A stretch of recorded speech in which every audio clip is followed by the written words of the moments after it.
எல்லாருக்கும் வணக்கம். மீண்டும் மெய்ப்பொருள் காண்க தளத்திற்கு எல்லாரையும் நான் வரவேற்கிறேங்க. முதல்ல நம்ம டெவலப்மெண்ட்ஸ் எல்லாத்தையுமே பார்த்துருவோங்க.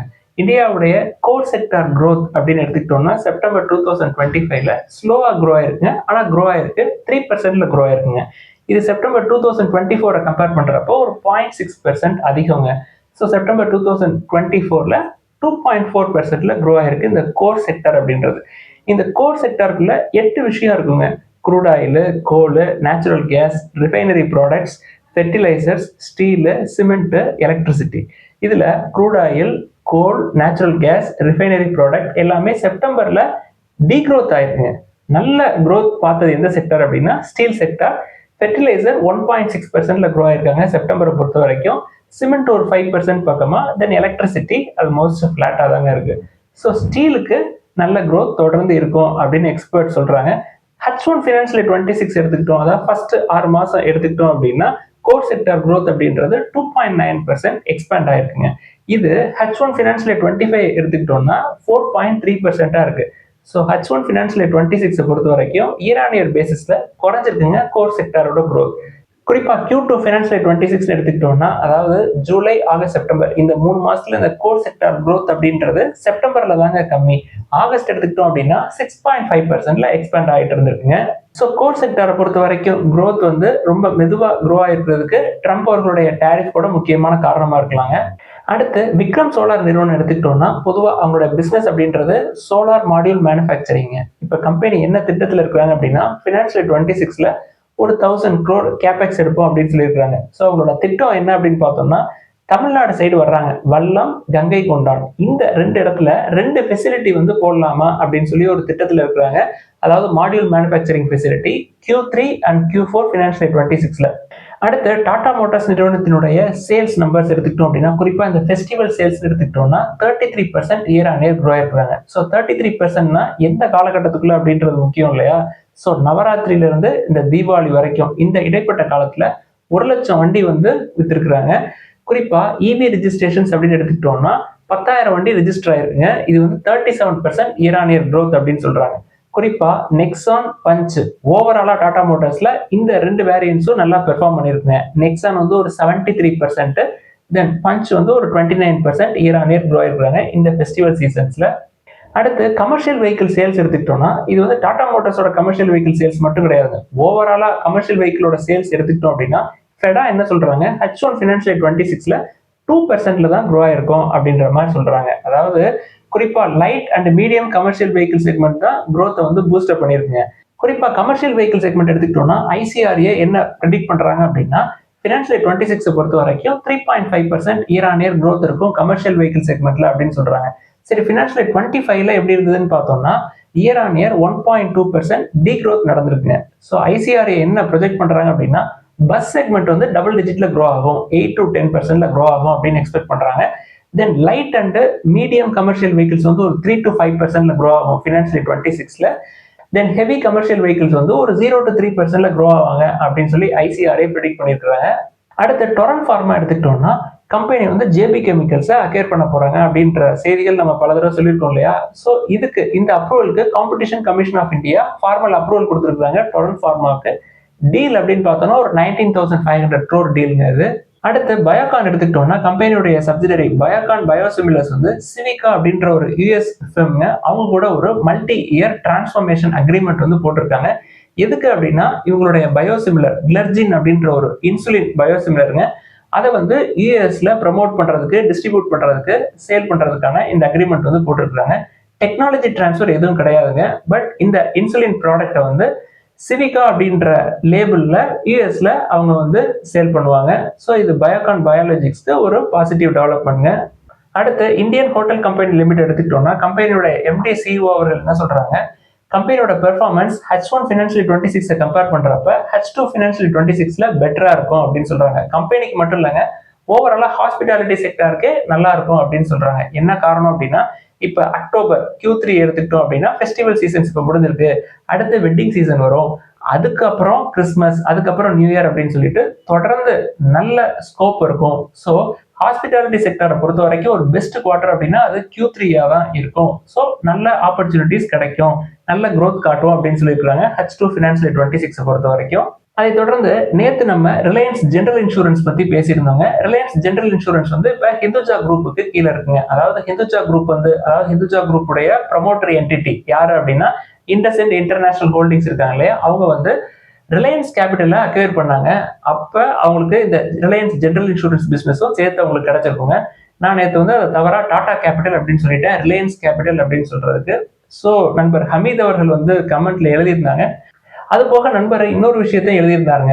என்ன அப்படின்னா EIH பத்தி நீங்க தொடர்ந்து பேசுனீங்க. ஒரு 33 டைம்ஸ் ஏர்னிங்ஸ்ல இருக்கு, டெட் ஃப்ரீன்னு சொல்றீங்க. பட் ஒரு 2-3 மாசத்துக்கு முன்னாடி ஹிந்து பிசினஸ் லைன்ல ஒரு ஆர்டிகிள் வந்திருந்தது. என்ன அந்த ஆர்டிகிள்ல போட்டிருக்கு அப்படின்னா, அதாவது 2025, 2026, 27 வரைக்குமே கூட கம்பெனியுடைய growth அப்படின்றது இந்தியன் ஹோட்டல்ஸையோ இல்ல ஐடிசியோ கம்பேர் பண்றப்ப ரொம்ப ரொம்ப ஸ்லோவா தான் இருக்கும். ஏன் லெமன் ட்ரீ எடுத்துக்கிட்டோம் அப்படின்னா கூட நல்லா க்ரோ ஆகுறாங்க. பட் EIH பொறுத்த வரைக்கும் அவங்களோட ப்ராடக்ட்ஸ் இன் பைப்லைன் அப்படின்றது கம்மியா தான் இருக்கு அப்படின்னு அந்த ஆர்டிகிள்ல கொடுத்துருக்காங்க. இப்போதைக்கு EIH எடுத்துக்கிட்டோம்னா அவங்கள்ட்ட ஒரு 4205 கீஸ் இருக்குங்க. கம்பெனி என்ன சொல்றாங்க, நெக்ஸ்ட் 5 இயர்ஸ்ல நாங்க அதை அப்படியே டபுள் ஆகும் அப்படின்னு சொல்லியிருக்காங்க. எல்லாமே கரெக்ட் தான். பட் எப்ப இதுக்கான வேலைகள் ஆரம்பிக்கிறாங்க அப்படின்னா 2027க்கு மேலதாங்க அக்ரஸிவா அவங்களோட growth பிளான்ஸ் எல்லாமே இருக்கு. நெக்ஸ்ட் 2 to 3 இயர்ஸ்க்கு அவங்க மெதுவா தான் க்ரோ ஆகுறாங்க. அதனாலதான் நண்பர் அதை பத்தி எழுதியிருக்காரு. பிசினஸ் லைன்ல அந்த ஆர்டிகிள்ல இது எல்லாமே இருக்குங்க. பைப்லைன் அப்படின்னு எடுத்துக்கிட்டோம்னா 2026, 2027ல EIH மெதுவா தான் க்ரோ ஆவாங்க. தென் அதுக்கப்புறம் அக்ரஸிவா அவங்களோட growth பிளான்ஸை ஸ்ட்ராட்டஜியா செட் பண்ணி வச்சிருக்காங்க. ஸோ ப்ரொமோட்டர் ஹோல்டிங்ஸ் அப்படின்னு எடுத்துக்கிட்டோம்னா ஒரு 32.83% வந்து ப்ரொமோட்டர்ஸ் வச்சிருக்காங்க. தென் ஐடிசி லிமிடெட் ஒரு 16.1% வச்சிருக்காங்க. தென் ரிலையன்ஸ் குரூப் வந்து ஒரு 18.8% EIHல ஸ்டேக் வச்சிருக்காங்க. ஸோ இவங்களோட திட்டப்படி 2028க்கு மேல அவங்க வந்து அக்ரஸிவா அவங்களுடைய எக்ஸ்பான்ஷன் ஒர்க்கை பண்ற மாதிரி தெரியுதுங்க. ஸோ நெக்ஸ்ட் 2 இயர்ஸ்க்கு ஆல்மோஸ்ட் ஃபிளாட்டா தான் இருக்கும், growth வந்து பெருசா இருக்காது அப்படின்னு சொல்லி அந்த ஆர்டிகிள்ல கொடுத்துருக்காங்க. ஸோ வேல்யூவேஷன்ஸ் இன்னும் சீப்பரா கிடைச்சது, 30க்கு கீழே கிடைச்சது அப்படின்னா நம்மளுக்கு நெக்ஸ்ட் 2 இயர்ஸ்க்கு கொஞ்சம் கொஞ்சமா ஆட் பண்றதுக்கு எனக்கும் ஒரு வாய்ப்பா இருக்கும் அப்படின்னு தான் நான் நினைக்கிறேன். சிம்பிளா சொல்லணும் அப்படின்னா நியர் டேர்ம் பைப்லைன் அப்படின்றது ரொம்ப வீக்கா இருக்குங்க EIH பொறுத்த வரைக்கும். அந்த ஆர்டிகிள்ல இதே வார்த்தையை தான் பயன்படுத்தி இருக்கிறாங்க. தென் இந்த EIH பொறுத்த வரைக்கும் வெயிட் அண்ட் வாட்ச் அப்ரோச்சை ஃபாலோ பண்ணலாம் இன்வெஸ்டர்ஸ் அப்படின்னு சொல்லி ஒரு கைட்லைன்ஸ் கொடுத்துருக்காங்க. அடுத்து கரூர் வைஸ்யா பேங்க் எடுத்துக்கிட்டோம்னா Q2 ஃபினான்ஷியல் 26ல ஒரு முக்கியமான மைல் ஸ்டோனை கிராஸ் பண்ணிருக்காங்க. அதாவது கம்பெனியோட டோட்டல் பிசினஸ் அப்படின்றது 2 லட்சம் கோடியை கிராஸ் பண்ணிருச்சுங்க. அதே மாதிரி தாங்க தமிழ்நாடு மெர்கன்டைல் பேங்க் எடுத்துக்கிட்டாலும் அவங்களுடைய டோட்டல் பிசினஸ் அப்படின்றது Q2 ஃபினான்ஷியல் 26ல 1 லட்சம் கோடியை கிராஸ் பண்ணிருச்சு. ஸோ 2 பேங்க்குமே வந்து ஒரு முக்கியமான மைல் ஸ்டோனை கிராஸ் பண்ணியிருக்காங்க. பட் தமிழ்நாடு மெர்கன்டைல் பேங்கை கம்பேர் பண்றப்ப KVB ரொம்ப ரொம்ப காஸ்ட்லிங்க, தமிழ்நாடு மெர்கன்டைல் பேங்க் ரொம்ப ரொம்ப சீப்பு. அடுத்து ஹிந்துஜா குளோபல் சொல்யூஷன்ஸ் எடுத்துக்கிட்டோம்னா கம்பெனி வந்து பிலிப்பைன்ஸ்ல ஒரு எக்ஸ்பீரியன்ஸ் சென்டர் வந்து ஓபன் பண்ணியிருக்காங்க. இப்போ பிலிப்பைன்ஸை பொறுத்த வரைக்கும் அவங்கள்ட்ட ஓவராலா 4 எக்ஸ்பீரியன்ஸ் சென்டர்ஸ் இருக்குங்க. மணிலால மட்டுமே ஒரு 2 எக்ஸ்பீரியன்ஸ் சென்டர் இருக்கு. ஓவராலா அக்ராஸ் த வேர்ல்டு அப்படின்னு பார்த்தோம்னா 8 கண்ட்ரீஸ்ல ஹிந்துஜா குளோபல் சொல்யூஷன்ஸோட எக்ஸ்பீரியன்ஸ் சென்டர்ஸ் இருக்குங்க. 33 டெலிவரி சென்டர்ஸ் இருக்கு. நம்பர் ஆஃப் எம்ப்ளாயிஸ் அப்படின்னு பார்த்தோம்னா ஒரு 18,500 எம்ப்ளாயிஸ் பக்கமா HGSல ஒர்க் பண்ணுவாங்க. ஸோ HGS பொறுத்த வரைக்கும் இப்பயுமே டிஸ்கவுண்டட் ப்ரைஸ்ல தாங்க இருக்கு. ரிஸ்க் ஜாஸ்தி, பட் ப்ரொமோட்டர்ஸ் நல்ல ப்ரொமோட்டர்ஸ். அடுத்து இந்திய சந்தை எடுத்துக்கிட்டோம்னா நேத்து நீண்ட நாட்களுக்கு பிறகு DIS வந்து நெட் செல்லர்ஸா இருந்தாங்க. ஒரு 607 crores கேஷ் செக்மெண்ட்ல நெட் செல்லர்ஸா இருந்திருக்காங்க. அடுத்து கோல்டு எடுத்துக்கிட்டோம்னா 22 கேரட் கோல்டு பெர் கிராம் இன்னைக்கு ஒரு 300 ரூபாய் விலை இறங்கிருக்குங்க, 11,700. என்ன காரணம் அப்படின்னு பார்த்தோம்னா டாலர் வந்து ஸ்ட்ரென்தன் ஆயிருக்குங்க, ஒரு 0.4% ஏறி இருக்கு. தென் நேத்து ஒரு ஆல் டைம் ஹைங்க. ஸோ ப்ராஃபிட் புக்கிங் ஒரு சைடு நடந்திருக்கு. தென் ட்ரம்ப் ஜி ஜின்பிங் 2 பேருமே மீட் பண்ற மாதிரி தெரியுது. அதுல ஸ்ட்ராங்கான ட்ரேட் டீல் நான் வந்து போட்டுருவேன் அப்படின்னு சொல்லி ட்ரம்ப் அவர்கள் ஒரு கான்பிடென்டான வேர்ட்ஸை கொடுத்திருந்தாரு. ஸோ அது கூட கோல்டு இறங்குனதுக்கு ஒரு முக்கியமான காரணமா இருக்கலாம். பட் இந்த மாதிரி சூழ்நிலைகள்ல அதாவது இன்னைக்கு வந்து மார்க்கெட் கிடையாது, கோல்டு வந்து இறங்கி இருக்கு. ஸோ ETF கன்சிடர் பண்றதுக்கு நமக்கு இன்னைக்கு வாய்ப்பு கிடைக்காதுங்க. நாளைக்கு மறுபடியும் 500 ரூபாய் ஏறினாலும் ஆச்சரியப்படுறதுக்கு இல்லை. இந்த மாதிரி சூழ்நிலைகள்ல என்ன பண்றது அப்படின்ற ஒரு கேள்வி எல்லாருக்குமே இருக்குங்க. பெரும்பாலும் நான் பண்றதை சொல்றேனே, இப்ப அமேசான் எடுத்துக்கிட்டோம் அப்படின்னா அதுல நம்மளுக்கு டிஜிட்டல் கோல்டு வாங்குறதுக்கு ஆப்ஷன்ஸ் இருக்குங்க. ஸோ நான் வந்து இந்த மாதிரி என்னைக்காவது குறையிறப்ப நம்ம நிறைய அமேசான்ல வாங்குவோம் இல்லையா, அப்பப்ப கேஷ்பேக் அதெல்லாம் வரும்ல, அது ஒரு சின்ன அமௌண்ட் 250 இல்ல 300ன்னு அதுல ஆட் ஆயிருக்குங்க. ஸோ அந்த அமௌண்ட்டை வச்சு அன்னைக்கு நீங்க கோல்டை கொஞ்சம் பார்க்கலாம். அடுத்து இன்னைக்கு கேள்விகளுக்குள்ள போயிடலாங்க. ஃபர்ஸ்ட் வந்து மணப்புரம், முத்தூட் இந்த நிறுவனங்களை பத்தி எழுதியிருக்காங்க. ரெண்டுமே பயங்கரமா ரேலி ஆயிடுச்சுங்க. நம்ம வந்து பஸ்ஸை மிஸ் பண்ணிட்டோம். அடுத்து லாஜிஸ்டிக்ஸ் பிசினஸ் வந்து நல்ல ப்ராஃபிட்டபிளான பிசினஸா அப்படின்னு சொல்லி எழுதியிருக்கிறாங்க. எனக்கு அந்த செக்டார்ல ஒரு growth prospects இருக்கிற மாதிரி தெரிஞ்சதுங்க. அது போக நான் கேட்வே கன்சிடர் பண்றேன் அப்படின்னா அவங்களோட பெரும்பாலான லாஜிஸ்டிக்ஸ் ஆபரேஷன்ஸ் எல்லாமே வந்து ரயில்வே நெட்வொர்க்கா இருக்கு. அது ஒரு காரணங்க. தென் கோல்ட் செயின் வேர்ஹவுசிங் வேற அவங்கள்ட்ட இருக்குங்க. அதாவது ஸ்னோமேன் லாஜிஸ்டிக்ஸ்ல ஒரு 50% ஸ்டேக் வச்சிருக்காங்க. தென் கேட்வே நல்ல வேல்யூவேஷன்ல இருந்த மாதிரி தெரிஞ்சது. அதனால நான் அதை பாக்குறேங்க. அப்பப்ப ஒரு மினிஸ்கூல் குவான்டிட்டிஸ்ல கன்சிடர் பண்ணி வச்சுக்குவேன். அடுத்து ஷெரிம் இன்விட் அப்படின்றத பத்தி எழுதியிருக்கிறாங்க. கம்பெனிக்கு டெட் டு ஈக்விட்டி 1 விட அதிகமா இருக்குங்க. ஸோ நான் அந்த சைடு போறது இல்லை. அடுத்து கமெட் ஹோட்டல்ஸ் அப்படின்னு நிறுவனத்தை பத்தி எழுதியிருக்காங்க. வேல்யூவேஷன் நல்லா தாங்க இருக்கு, பட் ரேலி ஆயிருக்கு. பட் டெட் டு ஈக்விட்டி அதிகமா இருக்குங்க, 0.46 இருக்கு. ஸோ ஏஹெச் தென் தாஜ் ஜிவிகே இதெல்லாம் வந்து டெட் ஃப்ரீங்க. பிளஸ் நல்ல நிறுவனங்களுடைய பேக்கப்பும் அதுல இருக்கு. இந்த மாதிரி கமெண்ட் ஹோட்டல்ஸ்க்கு யார் பேக்கப் என்ன அப்படின்ற விவரம் எனக்கு தெரியல. அடுத்து பிசி ஜுவல்லர்ஸ் பத்தி தொடர்ந்து 2-3 கேள்விகள் வந்திருந்ததுங்க. எஃப்ஐஐஸ் அவங்களோட ஸ்டேக்கை அக்ரஸிவா ஒரு 3 or 4 quarters பேக் பயங்கரமா ஏற்றிருந்தாங்க. ப்ரமோட்டர்ஸ் வந்து ஸ்டேக் சேலும் பண்றாங்க. ப்ரமோட்டர்ஸ் வந்து நாங்க டெட்டை குறைப்போம் அப்படின்னு வேற சொல்லியிருந்தாங்க. ஓவராலா பிசி ஜுவல்லர்ஸ் எடுத்துக்கிட்டோம்னா நல்ல வேல்யூவேஷன்ல தான் இருக்கு. கம்பெனி டெட்டை குறைக்கிறேன் அப்படின்னு சொன்னது ஒரு பாசிட்டிவ் சைடு தான். எஃப்ஐஐஸும் அவங்களோட ஸ்டேக்கை போட்டுறாங்க. இதெல்லாம் ஓகேங்க. நான் என்னுடைய வியூவை சொல்லிடுறேன். நான் இந்த ஜுவல்லரி செக்மெண்ட் அப்படின்னு போனோம்னா தங்கமயில் கீழே வந்தா பார்ப்பேங்க. வேற எந்த ஜுவல்லரி செக்மெண்ட்டையும் நான் பார்க்கறதா இல்லை. அடுத்து தனலட்சுமி பேங்க் பத்தி கேட்டிருக்கிறாங்க. கம்பெனில எஃப்ஐஐஸ் அக்ரஸிவா ஸ்டேக்கை கூட்டுறாங்க. புக் வேல்யூக்கு கீழே தாங்க இருக்கு. இது ரெண்டுமே வந்து கம்பெனிக்கு பாசிட்டிவான சைடுங்க. அது போக இவங்களும் வந்து அதிகமா கோல்ட் லோன் பிசினஸ்ல தான் ஃபோக்கஸ் பண்ற மாதிரி தெரியுது. ஸோ ஏற்கனவே நம்மகிட்ட அந்த கோல்ட் லோன் பிசினஸ்க்காக South Indian bank, Tamil Nadu mercantile bank அப்படின்னு சொல்லி நிறைய அதுல உள்ள ஏற்றி வச்சிருக்கிறோம். அது போக கர்நாடகா பேங்க் வேற இருக்கு. ஸோ புதுசா நான் தனலட்சுமி பேங்க்குள்ள போக வேண்டிய தேவை இருக்காது.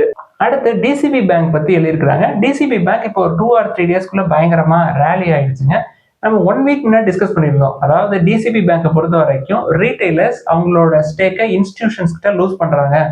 நல்ல வேல்யூவேஷன்ல இருந்தாலும் ரீட்டைலர்ஸ் பொறுமை இல்லாம கொடுத்துட்டாங்க அப்படின்னு சொல்லி எழுதியிருந்தோம். அது போக ஒரு ஹிண்ட்டும் கொடுத்துருந்தோம், வருத்தப்படுவாங்க கொடுத்தவங்க அப்படின்னு சொல்லியிருந்தோம். ஸோ அதுக்கு ஏற்ற மாதிரி நெக்ஸ்ட் 1 வீக்ல பயங்கரமா ரேலி ஆயிடுச்சு. ஸோ நல்ல வேல்யூவேஷன்ல உள்ள போறீங்க அப்படின்னா உள்ள போறது முக்கியம் இல்லைங்க, வெயிட் பண்ணணும். கம்பெனி பெர்ஃபார்ம் பண்றாங்க அப்படின்னு தெரிஞ்சது. Q2 ஃபினான்ஷியல் 26 அப்டேட்ஸையும் நம்ம கொடுத்துருந்தோம். போன குவார்டர் அப்டேட்டும் நல்லா இருந்தது. ஸோ வெயிட் பண்ண வேண்டியிருக்கும். பொறுமை இல்லை அப்படின்னா அந்த ரேலியை நம்ம மிஸ் பண்ணிடுவோம். அடுத்து ஜேகே டயர், அப்போலோ டயர் இந்த நிறுவனங்களை பத்தி கேட்டிருக்கிறாங்க. ஜேகே டயருக்கு கடன் அதிகமா இருக்குங்க. அப்போலோ டயர்ஸ்க்கும் கடன் இருக்கும். நம்மளோட த்ரெஷோல்டை விட அதிகமாக தான் இருக்கும். பெரும்பாலும் இது ரெண்டையுமே நான் பார்க்கறது இல்லை, கடன் ஜாஸ்தி அப்படின்றதுனால. அடுத்து சிஎஸ்சி பத்தி எழுதியிருக்கிறாங்க. சிஎஸ்சி ரொம்ப அட்ராக்டிவான வேல்யூவேஷன்ல தாங்க இருக்கு அந்த நம்பர்ஸ் வச்சு பாக்குறப்ப. பட் நீண்ட ஆண்டுகளா அது 80, 90, 100க்குள்ளேயே சுத்திக்கிட்டு இருந்துச்சுங்க. இப்ப திடீர்னு கொஞ்சம் மேல ஏறிடுச்சு. ஸோ கொஞ்சம் ரேலி ஆயிருக்கு. ஸோ எஃப்ஐஐஸ் ஏதோ அவங்களோட பொசிஷன்ஸை கொடுத்தாங்க அப்படின்னா கீழே வரலாம். பட் வேல்யூவேஷன் வைஸ் பார்த்தா நல்லா தான் இருக்கும். அடுத்த ஒரு நண்பர் என்ன எழுதியிருக்கிறாரு, சார் நம்ம வந்து ஸ்டாக்கை கன்சிடர் பண்றோம், நம்ம வந்து லாங் டேர்முக்காக ஹோல்ட் பண்றோம், நல்ல ஒரு ப்ராஃபிட் கிடைச்சிருது, நம்ம அதுல இருந்து எப்பதான் வெளில வர்றது? அதாவது மார்க்கெட் வந்து ரொம்ப வாலடைலா இருக்கு, மேலே கீழே போயிட்டு போயிட்டு வருது, நம்ம வந்து தொடர்ந்து ஹோல்ட் பண்ணலாமா அந்த காம்பவுண்டிங் எஃபெக்டாக, இல்ல வெளியில எதுவும் வரலாமா அப்படின்ற மாதிரி தாங்க எழுதியிருக்கிறாரு. உங்களுடைய தேவைக்கு தாங்க வந்து நம்ம இன்வெஸ்ட் பண்றோம். இப்போ எடுத்துக்காட்டுக்கு முற்காலங்களில் சவுத் இந்தியன் பேங்கை நீங்க கன்சிடர் பண்ணிருக்கீங்கன்னு வச்சுக்கோமே, 5 ரூபாய் 6 ரூபாய் 10 ரூபாய்க்கு இப்போ ஒரு 2 times 3 times வந்து ஏறிடுச்சுங்க. ஸோ இன்னைக்கு உங்களோட தேவை எப்படி இருக்கு? ஃபார் எக்ஸாம்பிளுக்கு நம்ம பசங்களுக்கோ இல்லை பொண்ணுக்கோ கோல்டு வந்து பயங்கரமா இன்னும் ஏற போகுதுன்னு சொல்றாங்க. ஸோ பையனுக்கோ பொண்ணுக்கோ கல்யாணத்துக்காக கோல்டு வாங்கணும் அப்படின்ற ஒரு எண்ணம் இருக்கு அப்படின்னா இதுல இருந்து ப்ராஃபிட்டை தூக்கி கோல்ட்ல போட்டு உங்களோட தேவையை பூர்த்தி பண்ணிக்கலாங்க. உங்களுக்கு வந்து இப்ப தேவை இருக்கு அப்படின்னா அதுல இருந்து ப்ராஃபிட் எடுத்து அந்த தேவையை பூர்த்தி பண்ணிக்கலாங்க. இது என்னுடைய கருத்து. அதாவது இபிஎஃப் பத்தி நம்ம விதைகள் தளத்துல பேசினப்ப சொல்லியிருப்போங்க. என்னன்னா வருங்கால வைப்பு நிதியை கை வைக்க கூடாது, நிகழ்காலத்துல நம்மளோட தேவைக்காக தான் நம்ம வந்து முதலீடு பண்றோங்க. ஸோ உங்களுடைய தேவைக்கு நல்ல ப்ராஃபிட்ல இருந்தீங்க அப்படின்னா ப்ராஃபிட்டை எடுத்து உங்களோட தேவையை பூர்த்தி பண்ணிக்கலாம் அப்படின்றது என்னுடைய கருத்து. இது ஒரு சினாரியோங்க. இன்னொரு சினாரியோ என்ன அப்படின்னா பயம். அதாவது 5 ரூபாய் 6 ரூபாய்க்கு உள்ள போனது இன்னைக்கு வந்து 5 to 6 times மேல ஏறிடுச்சு. ஸோ நல்ல ப்ராஃபிட்ல இருக்கிறப்ப திருப்பி கீழே வந்துட்டா நம்மளுக்கு வர வேண்டிய ப்ராஃபிட் வராமல் போயிருமே அப்படின்னு சொல்லி ஒரு பயம் இருக்கு அப்படின்னா ப்ராஃபிட் போர்ஷன் எடுத்து பாண்ட்ல போட்டு அதெல்லாம் நல்ல ஈல்ட பாக்குறதுக்கு ஒரு முயற்சிகள் எடுக்கலாம். ஸோ பயம் இருக்கும் பட்சத்துல இதெல்லாம் தான் இந்த பதிவுல டிஸ்கஸ் பண்ணணும்னு நினைச்சோம். ஏதாவது சந்தேகங்கள் கேள்விகள் இருந்தா எல்லாத்தையும் எழுதுங்க. எல்லாருக்கும் நன்றி.